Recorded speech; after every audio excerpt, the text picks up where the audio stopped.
Na fikasana sy fakana ankeriny androany sy omaly na dia efa nisy aza ny fepetra no raisy ny fitondram-panjakana sy ny fanapariana mpitandro filaminana. Tsy zaza irery no lasibatra fa hatramin'ny olon-dehibe ihany koa. Ary amin'ny andro atoandro tahaka ny tranga teny ankady vato sy andrefana Ambojanahary. Ho an'ny tranga hafa mampiasa zavatra entina ahatonga ilay olona kendrena ho manaiky izy ireo ka resy lahatra manaraka azy avy eo. Raha ny tranga teny andrefana Ambojanahary omaly, tsy tompony tena ilay olona raha tsy ny manodidina no mahatsikaritra, izay vao ny fampisintomana ilay tovavy. Raha ny tranga teny Tsaramasay Androany indray, nisy fitaovana mampiayay tany amin'ilay olona tratra, mosoara, ranomanitra ary seringa. Efa hoaiza ozy izy anaty ozy ny ataony zaho ozy izy avirahany soponay dia tsy nety sanjinay ozy izy ety ozy izy dia ndao iaraka anao any an-tranonay dia tsy nety sanjinay dia nomena le balo misanjinay dia ozy izy atao amin'izay dia izany antso sanjinay hoe avio aty fa tsy makany izany dia ozy izy tena ozy izy amin'sekoseko dia mbola nampisehany taminaro malelany. Izay aloha ny hitako farany nataony tamin'ny sanjonay. Raha ilay tranga teny Tsaramasay efa hatramin'ny omaly no tsikaritry ny fiarahamonina ho ny aodiody teny antoerana ireo olon-dratsy. Mody manontany anaran'olona tsy misy eo anivon'ny fiarahamonina ireo mpangalatra. Manontany mombamomba ny toerana, ny fitambaran'ireo fietsika rehetra ireo no nampiayay ny fiarahamonina. Efa tamin'ny fakomaliko izy efa nanadiny aminay dia tamarana mbola tsy fantatsa izy dia hodiny antsoany telefona be tetra izy any dia sitry labira anankiray dia hodiny tenitenjatsy be tamin'ny tenitetsika izy zany natsony ao anaty le telefona dia manompanopa reny dia ao anaty le telefona izy dia aveo izy ohatrany nakany masira tany izy dia miveriny. Taiza olona tsany za mendrika sy any tao sa za mba eto ihany anefa tsy mahalala an'izany fa olona vahiny olona izy ozy izy. Dia izany nataonay hoe dia tsy hainay izany fa izay tompon-tany eto fa tsy misy olona an'izany ty aty. Dia nanontany anay izy hoe misy lalana ve eto amin'ity tanàna ity, teo amin'ilay tanàna anay teto izany sareto ray ankizy reto ny lala teo amin'ilay tanàna. Dia hoe misy lalana ve eo dia ity zao bavinay ity kandriny tena tsisy lalana efa sao dia hody mitapindray ireny olona ireny. Inona nataonao aty zeny da dia izany fandro izany izy olona mifindra voainga toy izay tsy izany ety toy izay tsy hidiranao koa izany raha bebe ozy izy fandany ianao mandeha matsonahy. Tafatsangan'ny hery fiarovana sy filaminana ary ireo androm-panjakana voakasika etsy amin'ny komisaria foibe Tsaralalàna ny Ivo Pibakona na ny centre opérationnel de commandement COC handrindra ny mpakady rehetra. Efa miasa araka izany ity toerana ity na andro na alina manoloana ny tranga alajaza ny fahaverezan'olon-dehibe ary fon'olona mampiaya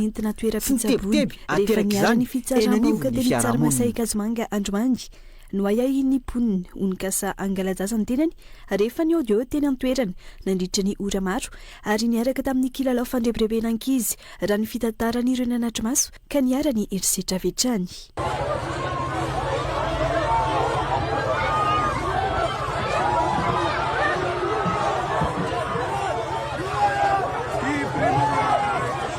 Ny olanga io zany nisy sac banane, misy vakana, dia misy balôma sy ranomantsa, dia mosara GT. Mety fitaovana hoentin'ny asa angamba le izy amin'le anaovany an'le asa ratsiny. Dia rehefa izay ny zavatra hitan'ny vahoaka dia tesitra ny vahoaka dia nyrohatra namono azy efa misy zany hitanay. Zany efa nanaparan'ny vahoaka ny atezerana. Efa nanomboka maraina zany ireo olo ireo ny odiody teo araka ny fahatarany fiarahamonina. Zany efa intelo miverina teo ireo olo ireo izay nisa teo amin'ny efatra teo. Fa kiray moa zany nitsaratra teo iny. Raha mahala satria tsy mandro fahalemana ny tanàna. Vahoaka koa efa romotra dia iny efa rahan'izy teo ny raha tsika nahita teo amin'ny rond-point teo amin'ny total iny. Renim-pianakaviana iray ihany koa no voadatroka omaly teny Analakely Sorano rehefa nisy nanondro nangalazaza trany taorian'ny fikasia tanana vao no amarinina tamin'ny alalan'ny fakan-tsary fanarahamaso na ny caméra de surveillance ny zavan-tranga hita tamin'izany fa tsy nangalatra ity renim-pianakaviana ity. Nanao antsony rehetra ny tenany tsy kasy tanana vetrany mialohan'ny fanamarinana na fanadadiana. Endrikendrika hoe mpangalajaza hono zany efa ny zanako le zaza le nitomany tetỳ an-tanako tonga avany raha matonga dia tsisy resaka fa tonga dia mamomomy be mihitsy sady tsisy resaka hoe ahoana dia lehilahy dia sitina ny zanako dia iny ny antsoko vondre hoe mpangalajaza rehetra fa tsy za mihitsy nympangalajaza fa le olona ny antsoko vondre dia nitangorona daholo ny olona dia mba adikadina le olona dia oditana any amin'ny polisy fa tsy tonga dia mamono olona fa misy zon'olombelona manko miaro misy tokony aro fa tsy tonga dia mamono izay mahita fatako fa mamay ny tanàna tena mamay amin'le fangalalanjaza fa tokony mba hoe manontany zany fa tsy tonga dia mamomono fa kely sisa tsy nahafaty ana tamin'ny maly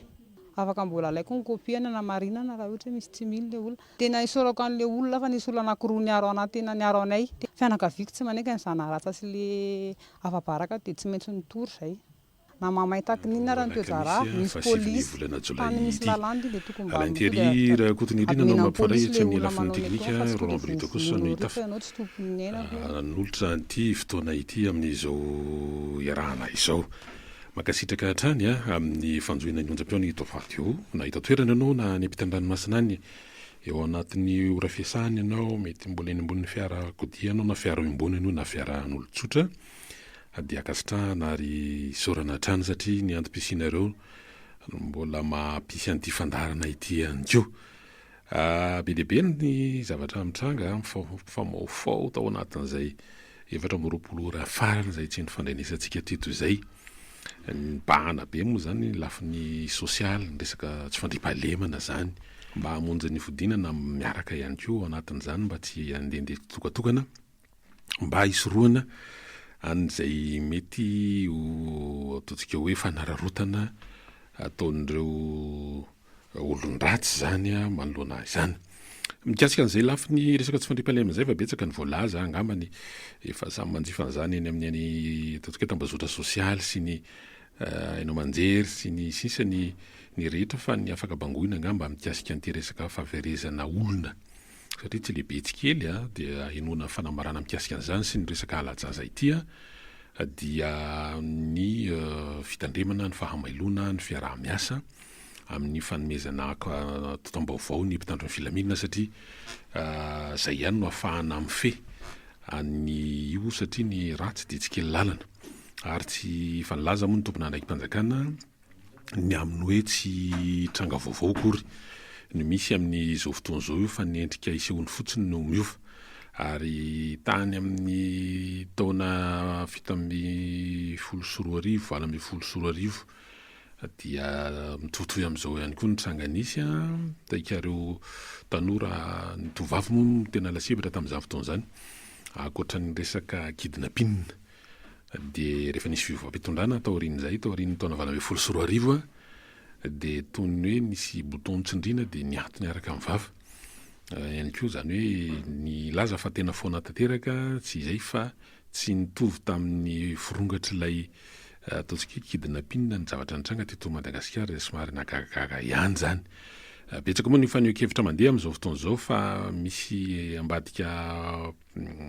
politika amin'ny fanakorontanana ny fitondrana amin'izao zao satria raha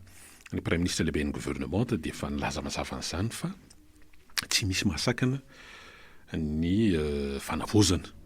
fa tsy maintsy toy izany mba hahafahan'ny vahoaka miadana malagasy zany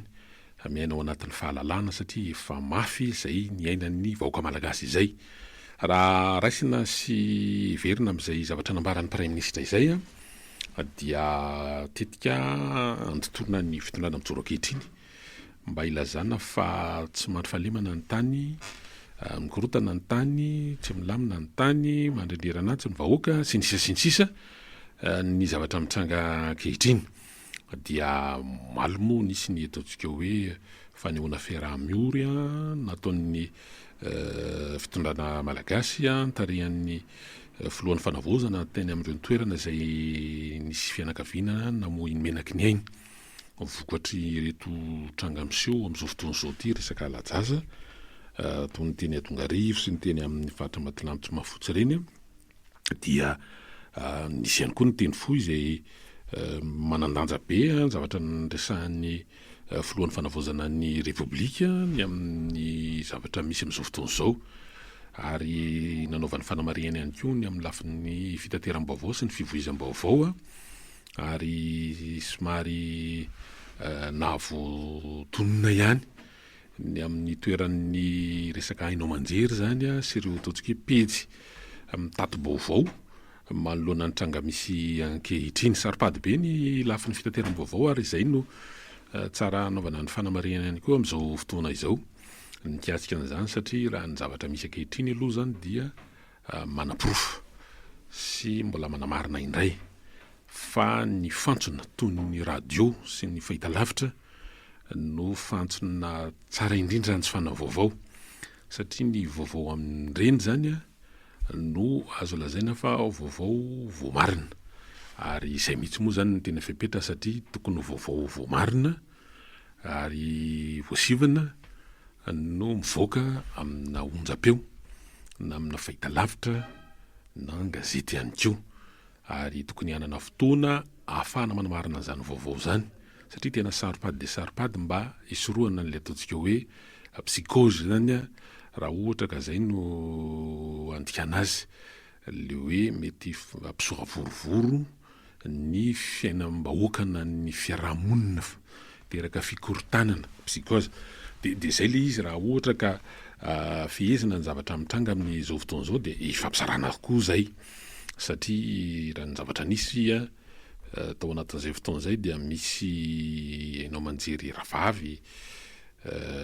nanapa-kevitra ny hoe ato amin'ny fampitana vaovao aloha amin'ity anio ity anao fahanginana safidy moa zany ao anatin'izany angamaninty tsy idirantsika lalina loatra satria misy mety fanapa-kevitra ny ao amin'ny mpitatana an'izany tao anatin'le izy moa ohatra ny mbola tsy tena hinona feo ihany koa amin'ny mety antoanton'izany ny ao amin'ny rafitra toy ny hoe ny ho lafitry ny mpanao gazety hoe mahatohitohina ny mety ho fahalalan'ny asa fanaovana gazety ve ny tranga misy sa ny mifanohitra amin'izay fa de manana ditsika ho an'ny eto amin'ny Top Radio araka nambara teo fa na inona na mahakoatra nyity resaka mikasika ny fandriampahalemana ity zay anetsehana ny emonaty zany amin'izao fotoana zao dia zava-dehibe zay le fizarana vaovao voamarina fa tsy isy an'le hoe azakazaka hoe iza ny namoaka voalohany zay moa le hoe voambolana resahana ty amin'ny tontolon'ny asa fanaovana gazety amin'le scoop satria mety ho resaka fizarana scoop io koa dia tsy vitsy ary misy ny mety mamahana manipy hoditra akondro mba hapibolisatra mety atonga ny fandrika zany maka zay le mila fahamailona satria ny angom-baovao na ny renseignement ihany koa dia betsaka ny milaza hoe misy an'izao de indray ono tsy voamarina ka raha misy ny fiazakazahana izaran'izany amin'ny mpanjifa resahana eto zany na mpiaino na mpijery na mpamaky dia mety teraka le ndresahana teo mety ho fanotoenana ny fiarahamonina na mety filaminam-bahoaka ihany koa de ny fanetanana iombonana ny amin'ny hoe fahatoniana ny fanetanana iombonana amin'ny hoe fiaraha-miasa satria ny rehetra miaraka no ahafahana mife ny ataontsika hoe fandriampahalemana mba isin' zany any anivin'ny fiarahamonina na eto amin'ny tanàn-dehibe eto zany na any amin'ny faritra ihany koa mbola mety resahana zay fotoana hafa na ho rehefa aveo ihany fa ndetsika sina fain-kely aloha ry teria de resaka lafin-javatra hafa sika inona no lafin-javatra hafa ho resahana nde mba ho resahana kely